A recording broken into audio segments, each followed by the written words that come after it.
Good morning. How are you? So, I am continuing our discussions based on You Are the Universe, Discovering Your Cosmic Self and Why It Matters.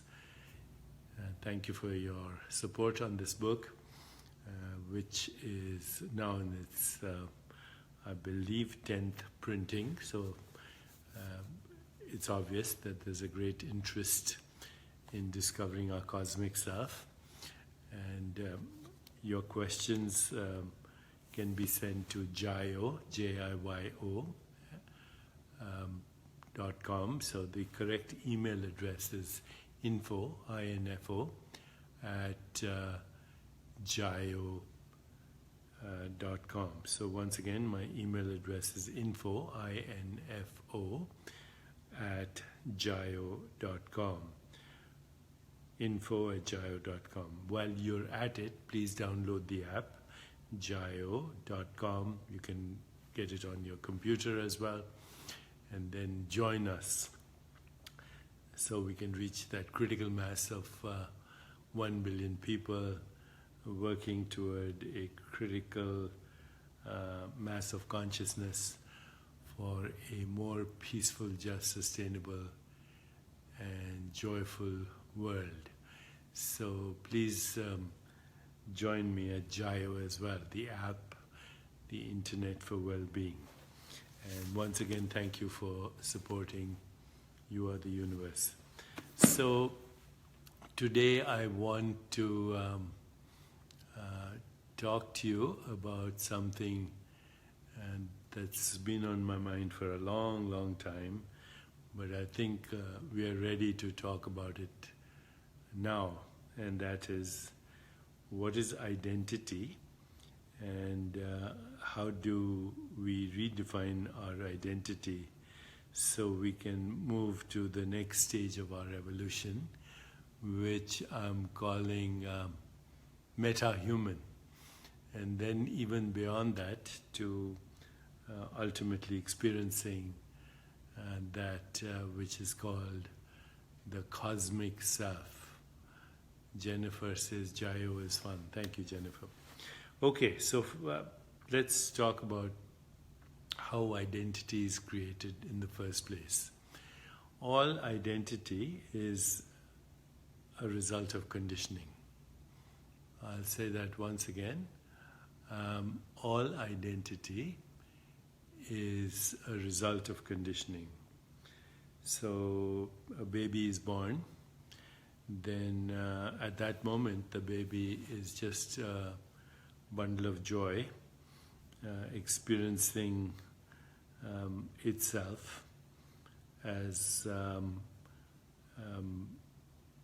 just simple awareness, being, and its own interactions with itself as color, form, shape, sound, texture, smell, sound, I said, taste. So a conscious being, let's call that conscious being a baby, is experiencing itself, it's aware, then its interactions with itself as perceptions of sound, color, taste, form, shape, fragrance, etc. So that's raw experience, a conscious being experiencing existence as both awareness and as a three-dimensional reality that we ultimately call space-time and matter, that we ultimately call biological organism and universe. But basically, those are all, as I've mentioned before, constructs. But let's go back to the baby. Now the baby starts to get conditioned. How? Well, the baby is told, you are a male, you are an American, you are a Catholic, you are a Christian, you are a Caucasian, your parents are wealthy, or poor.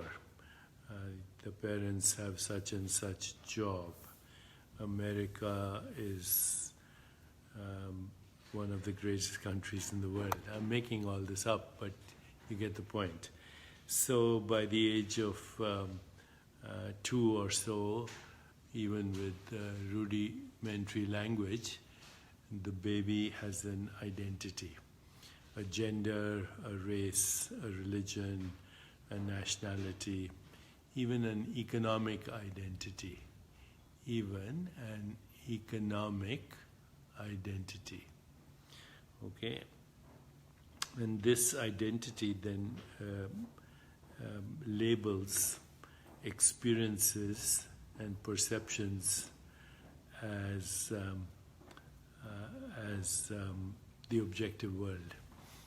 And the objective world is nothing other than constructs created around raw experiences, which are sense perceptions, sensations, their interpretations, which we call thoughts, and then likes and dislikes, which becomes feelings, the whole range of feelings from love, compassion, joy, empathy, equanimity, to the other extreme end, anxiety, depression, guilt, shame, sorrow, grief, and ultimately fundamental existential anxiety that comes from being disconnected to the world. But I think I've made the point. Everything that we call I, me, mine, generally speaking, is a conditioned consciousness. So let's call it the conditioned mind. And that mind then shapes reality through the entanglement of sensations, sense perceptions, images, feelings, thoughts, interpretations. So here we are, a conditioned self experiencing a conditioned world.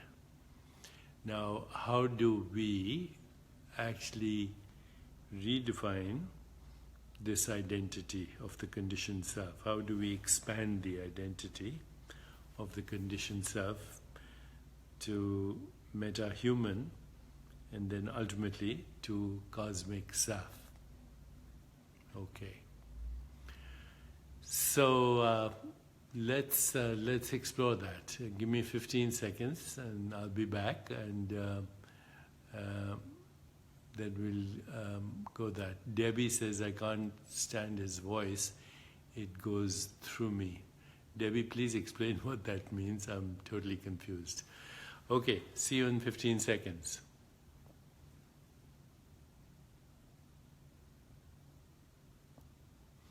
Okay, now let's go a little bit exploring how do we redefine identity. Let's explore how do we redefine identity. Okay, so we do it first through reflective self-inquiry. I was told I was a Christian, a Jew, a Muslim, a Hindu. So what does that really mean? I was told that I was that religious identity. And of course, as a baby, I have no way of questioning whether that's true or not, but it becomes part of my belief system. And then that belief system influences all my perceptions, my actions in the world. If that belief system is very strong, what we call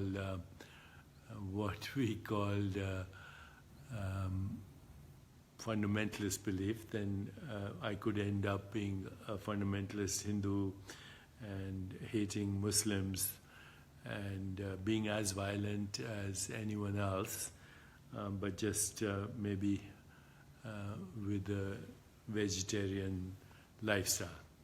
So you can be violent and vegetarian at the same time. Hitler was an example. He was vegetarian, but he killed a lot of people. So that's a construct. Hindu, Muslim, Jew, whatever, is just a label. And there's nothing true about it other than the fact that you think it is true, and then that's a belief. And the belief then shapes everything, including perception, sensations, images, feelings, thoughts, which are entangled. And therefore, it shapes your experience of what you call the objective world. So that's true about, these days, of course, people are becoming a little more tolerant of the fact that you could be gay or transgender or have multiple sexual preferences, and these people have existed through time immemorial. So gender behavior is also influenced by constructs. Okay.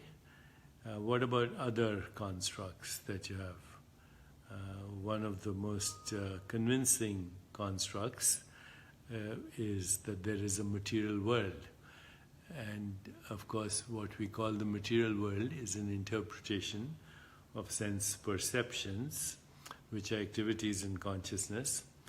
And this is a very useful construct because it allows us to make gadgets and machines and explore the universe and even create spaceships and aeroplanes and railroads and all kinds of amazing technologies, including the technology.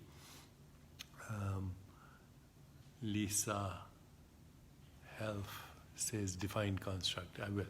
So all kinds of technologies. We can create all kinds of technologies, including the technology that I'm using right now to communicate with you. So these technologies come about as a result, first, of the construct that there is a material world, and then breaking it into other constructs. The material world is made of molecules. Molecules are made of atoms. Atoms are made of particles. There are force fields in particles. There's a quantum vacuum. All this are also mental constructs based on the premise of an objective material world, which in fact is nothing other than the interpretation of sense experiences. To answer what is a construct, define a construct. Construct is a human concept around an experience. Constructs can be linguistic, as in language, and constructs create meaning, by the way, because it's because of these constructs we can create meaning out of our existence. Existence would have no meaning if it was just awareness and then colors, shapes, forms, sounds, textures, smells, tastes, sensations, images, no meaning. But the constructs create meaning. So somebody asks, are constructs different than beliefs? Beliefs are constructs we hold to be true. But they're only true if you hold them to be true. Well, let's get back to what I'm saying. Okay, so everything that we call reality is a human construct. And that includes the material world.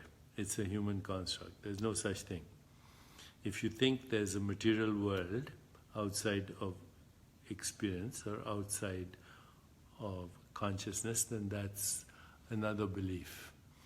It's another faith-based philosophy, because no one has experienced that which we call matter outside the field of mind or consciousness. So then matter, in that sense, is a superstition. Okay, so now let's keep going. matter is a very difficult construct to overcome the idea that there is matter independent of experience is a difficult construct. But an even more difficult construct to overcome is the idea of a physical body, because a physical body made of matter is basically another construct around the experience of intermittent sensations. If I close my eyes, all there is intermittent sensations and perceptions. So I call this shape, this form, this color, this smell, this taste, this sensation, I call this a hand.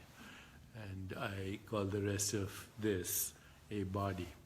And then the interpretation of that I call a thought or a mind.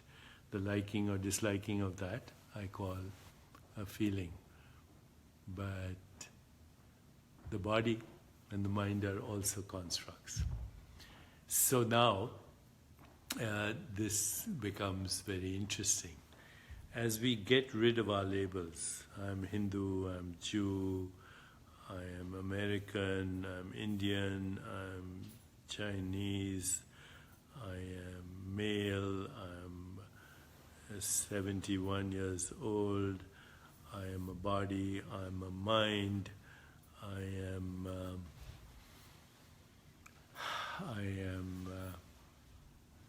a species of consciousness that we call human.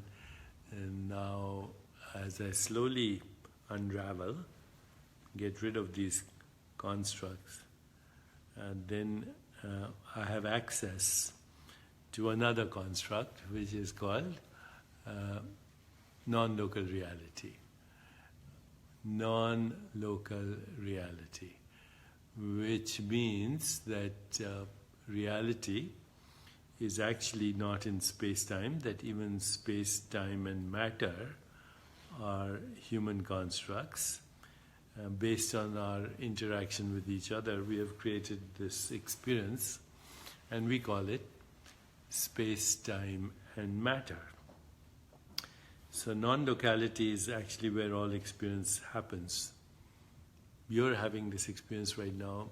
You think the experience is happening on your handheld device or your computer, but it's not. The experience is not happening on your computer. The experience is not happening in your eyes. The experience is not happening in your brain. Those themselves are human constructs. The experience is happening in awareness or consciousness. And because awareness or consciousness has no form, then this experience right now is happening in a non-local domain that we call consciousness. Now, of course, people might object and say even non-locality is a human construct.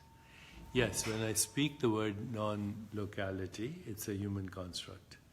When I say the word consciousness, then it's a human construct.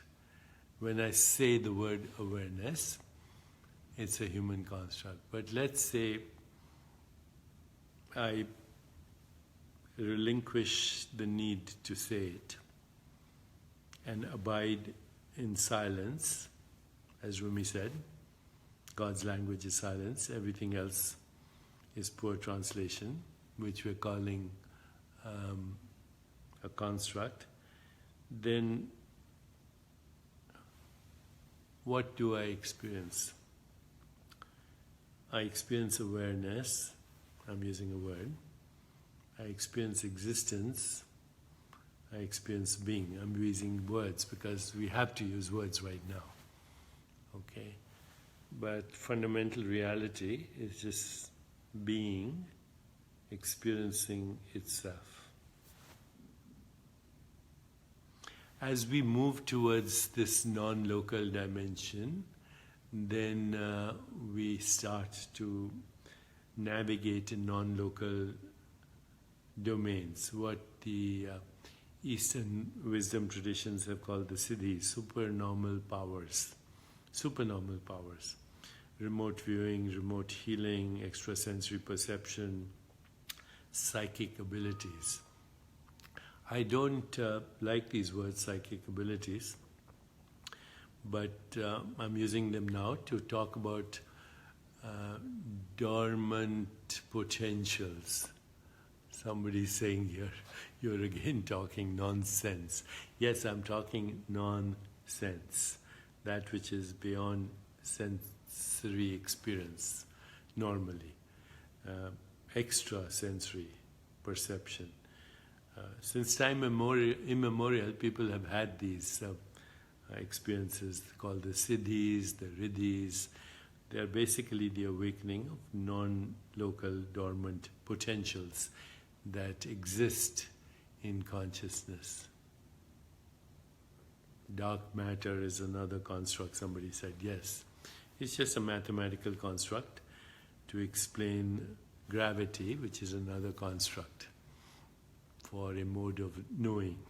All there is modes of knowing, which are in consciousness, which are activities of consciousness, which occur in consciousness, which are known in consciousness, which are made out of consciousness, as my friend Rupert Spira would say. Okay, so then the next step from this particular human identity would be metahuman. That's our next evolutionary jump. As metahumans, we will combine our dormant potentials with technology, with artificial intelligence, with augmented reality, with virtual reality. We will create robotic religions and artificial intelligence deities that can guide us into tapping into all the learned experience of wisdom traditions. So meta-human will be not only the awakening of dormant potentials, but the hybrid of human and artificial intelligence, human machine, human augmented reality, human virtual reality, and synesthesia, and actually becoming multi-dimensional, meta-human. But then there's a further step, and that is transcending the meta-human into what we can only call the cosmic self. The cosmic self is inconceivable and imperceivable because it is what is perceiving and conceiving and knowing through differentiating itself into what can only be called conscious agents. So you and I are conscious agents, aspects of the cosmic self, and we are modes of knowing, modes of experience, modes of interpretation of those experiences that we call constructs. And our body-mind is part of the construct. Okay. Body, mind, universe are part of the construct because we embed ourselves in our construct as body-mind. So what is cosmic self beyond metahuman? Cosmic self is the ultimate Ein Sof, the ultimate ground of all existence, Brahman.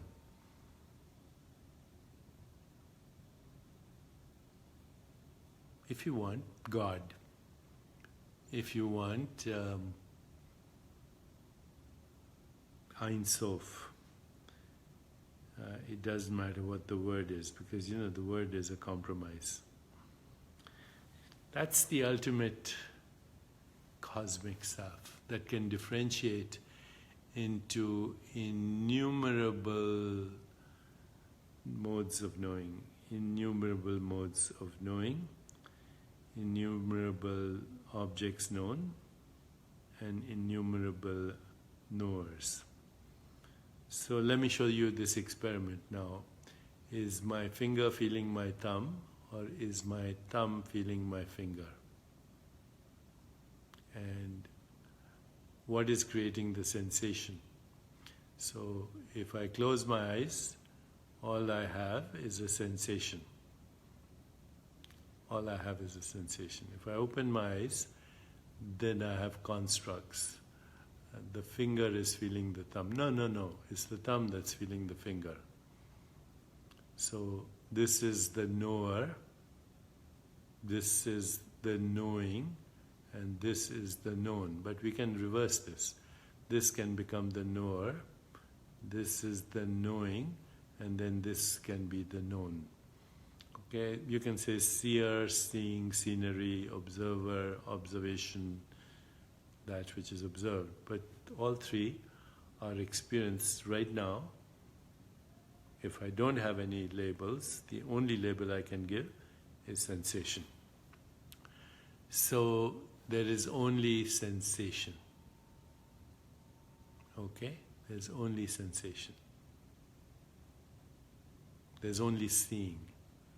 There's only tasting. There's only smelling. There's only the activity. Seeing, tasting, smelling, interpreting, feeling, sensing, knowing. That means there's only knowing.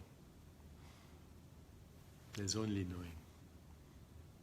And that knowing can assume different modes that can then be given constructs. Mind, body, universe. But cosmic self would know itself as the ultimate knower in all modes of knowing, and would be able to change that. As we redefine our identity from very narrow identities of religion and nationality and gender and economics, and even body and even mind, as we trace back to the source of all identities, then we become metahuman. And as we transcend metahuman, we become godlike. Godlike. Not quite God, because God is the source of all knowing, omnipresent, omniscient, omnipotent, infinite possibilities at all times, eternally now. So that would take a little bit of a journey. It's called awakening, and it can happen any time. Sometimes it takes a long time for a fruit to ripen, but then it falls, and then there's no going back. Once awakening happens, there's no going back. Like a child that is born, you cannot return to the womb. I feel very strongly that we need this collective awakening right now. And that's why I'm here with you every day, to talk about it, to explore these ideas of cosmic self, to listen to your feedback, and to continue this exploration. Ramanand Dixit is agreeing. He says, we need this awakening. We need it, and we can only do it together. So thank you for being part of this journey. Thank you for visiting my dream. And I thank the Great Mystery for allowing me to visit your dream. But ultimately we must all wake up from the dream and upgrade it before it becomes a nightmare.